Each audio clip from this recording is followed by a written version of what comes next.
-10% ఉండాల్సిన ప్రగతి.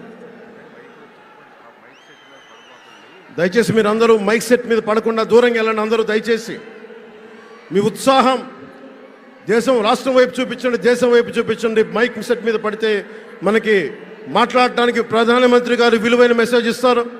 దానికోసం మైక్ మీద పడకుండా, కన్సోల్ మీద పడకుండా దయచేసి అందరూ అక్కడున్న యువకులు అందరూ దయచేసి ఒత్తిడి చేయకుండా వెనక్కి వెళ్ళండి. ఆంధ్రప్రదేశ్ నెగిటివ్ గ్రోత్ పోతా ఉంది. మా మీద తెలుసు.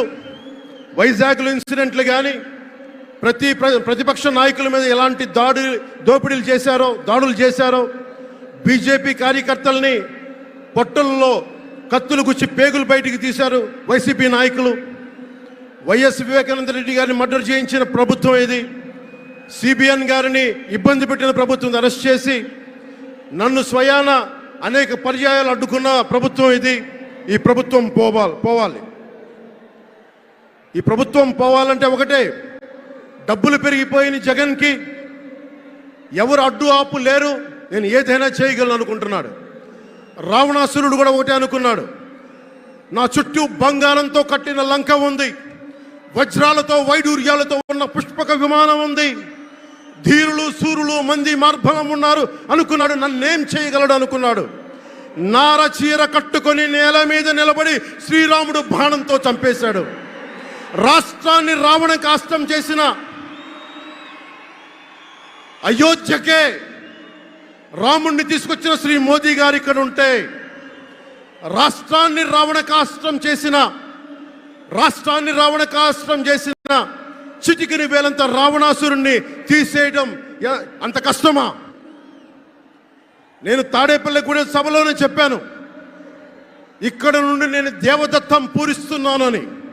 అర్జునుడు పూరించిన శంఖం దేవదత్తం అంటే, నేను దేవదత్తం అన్నాను కానీ పాంచజన్యం అనలేదు. అది పూరించాల్సింది ద్వారకలో ఉన్న శ్రీకృష్ణుడే. అక్కడి నుండే మోదీ గారు పాంచజన్యాన్ని వచ్చిన మోదీ గారు, గుజరాత్ ద్వారక నుంచి వచ్చిన శ్రీ మోదీ గారు ఈ కురుక్షేత్ర యుద్ధం కోసం పాంచజన్యాన్ని పూరిస్తారు. ఇక్కడ జరగబోయే ఎన్నికల కురుక్షేత్రం, ఈ యుద్ధం ఫలితం ధర్మందే విజయం, పొత్తుదే గెలుపు, కూటమిదే పీఠం. ధర్మందే విజయం, పొత్తుదే గెలుపు, కూటమిదే పీఠం.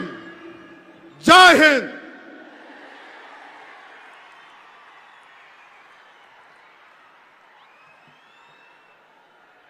దయచేసి అందరూ కూడా కొంచెం సంయమనం పాటించాలి. మీ ఉత్సాహం, అభిమానం, కట్టలు తెంచుకున్న విధానాన్ని డయాస్ మీద నుంచి ప్రధానమంత్రి గారు గమనిస్తూ ఉన్నారు.